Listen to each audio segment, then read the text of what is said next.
So we had a really fun, if really stressful weekend. We were finally able to film the first 3 episodes of our new actual play show, Love and Hate in the Mana Wastes. It is a playthrough of the Outlaws of Alkenstar adventure path for Pathfinder 2nd Edition, which is a Western steampunk adventure that's grounded and gritty and just a lot of fun. It is definitely going to be an adult-oriented show, though. It was the first time I've had Benji, Kay, Eric, and Cillian all around the same table, and oh my god, it was so much fun. It is going to be a little while before you see it because we're going to do a lot of work in post to make sure the show looks and sounds amazing with some surprises too. But these last 2 weeks leading up to our filming yesterday were just some of the most stressful that I've had since I started the channel.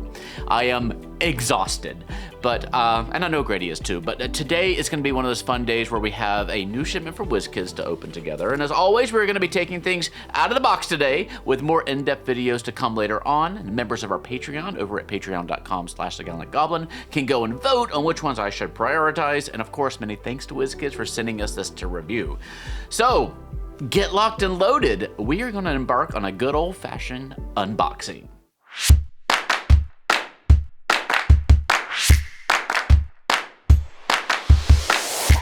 Before we jump in, there are only about 2 days left in the Big Bad's Kickstarter from Hit Point Press. They've made about $300,000 so far, which has let them expand the books with even more Big Bads and other goodies.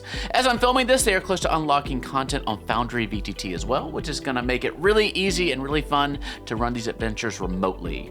These books are great for giving your adventurers unique challenges, creative new villains, and lots of fun new loot. You can use them for one-shots or easily tie them into your existing adventures and campaigns. Plus, you can pick up goodies like mini STL files, a vinyl soundtrack, a GM screen, and more. Go check it out today before it is too late at the link in the corner of your screen up there or in the doohickey down below. That is the Big Bads on Kickstarter now.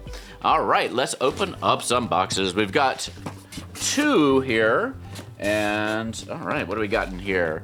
We are starting off with, oh, this is an interesting one. Kind of different from what we've usually gotten before. Icons of the Realm's magic armor tokens. So this has shields and armor that are magic items in the game that your adventurers might find as loot when they are dungeon delving. So this gives you tokens that you can put out on your map for them to find, which is kind of cool, so they can kind of get a sense of what these look like in real life.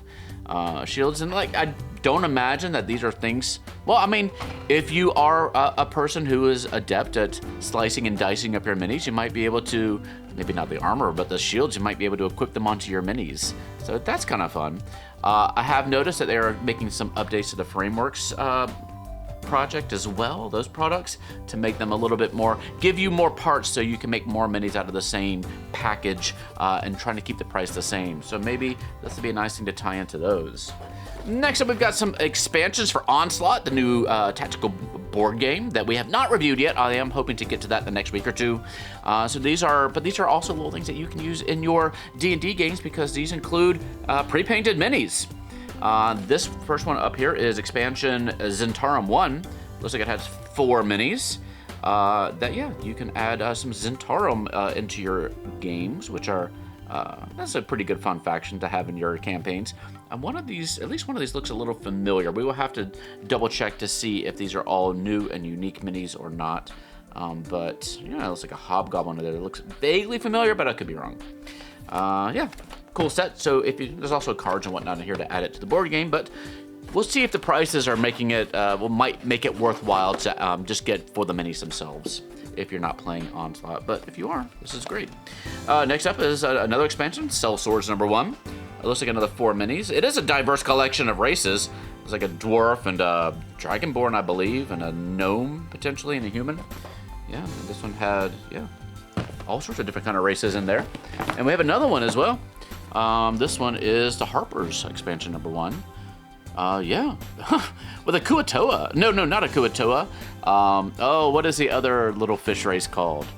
Grady, help me out. The Lokatha. Thank you. It's one of my favorites. I'm just really tired. Very cool. And Aarakocra, made famous in the D&D movie that came out recently. What did you think, if you watched the D&D movie, of the way that they presented the Aarakocra and especially the tabaxi in that movie and how they made those. I am very curious to hear your thoughts. Next up is a new warband, the Bugbear Warband. These all look unique to me, which is good. Sometimes we've had some duplicates in these warband sets.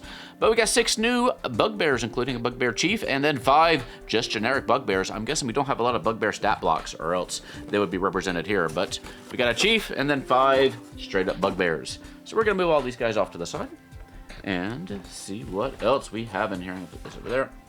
All right. Bigger box that is still slightly taped up apparently. There we go. What do we have first?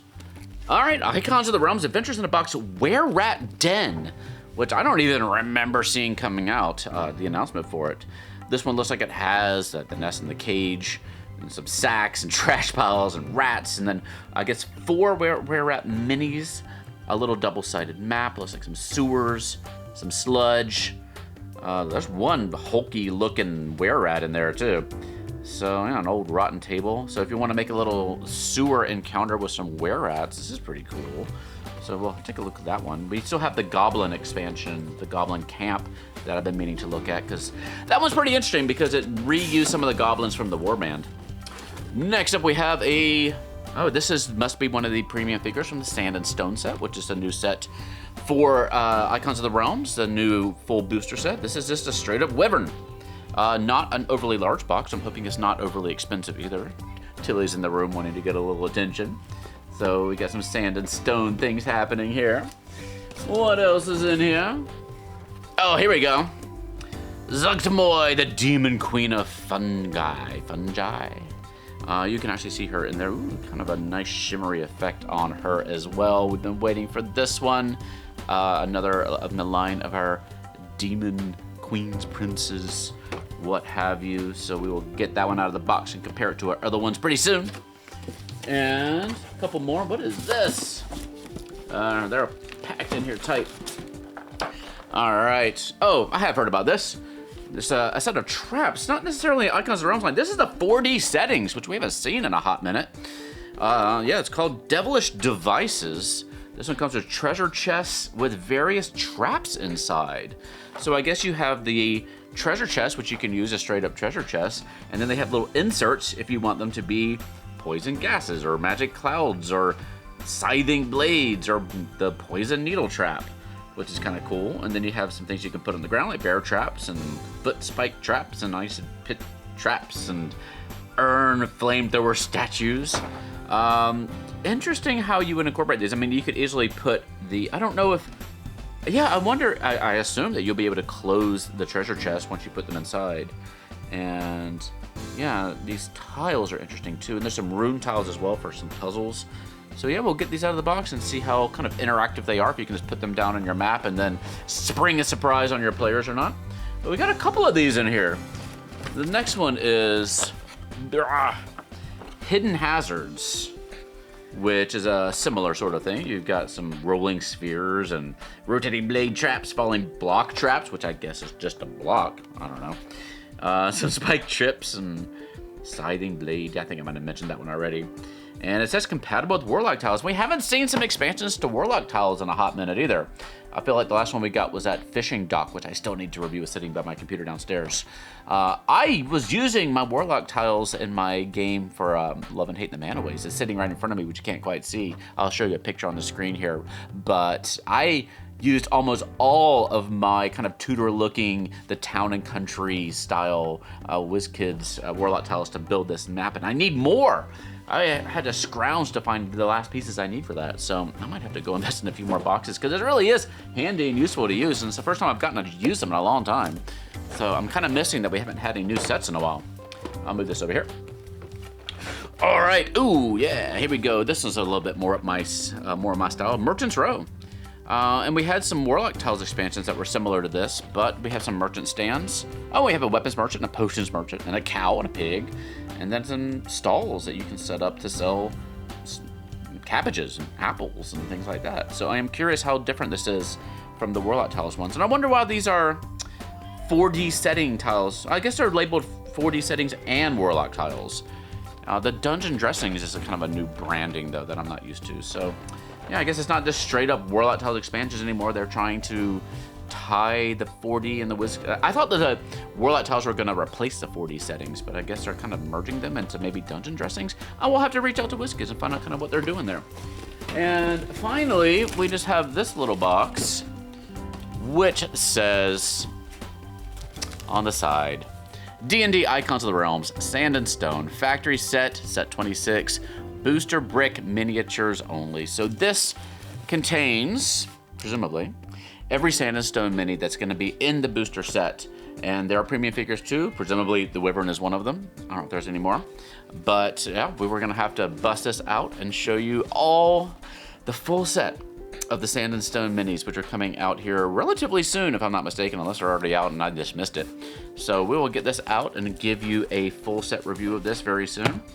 But yeah, very cool. Again, many thanks to WizKids for sending all of these to me to review. You can go to patreon.com/thegallantgauntlet if you want to help support our work here and get a say in what gets reviewed here first. And you can learn more about Love and Hate in the Mana Waste if you're curious over at our crowdfunder site in the doohickey down below. And don't forget to back the Big Bad's Kickstarter using our links below before that comes to an end later this week.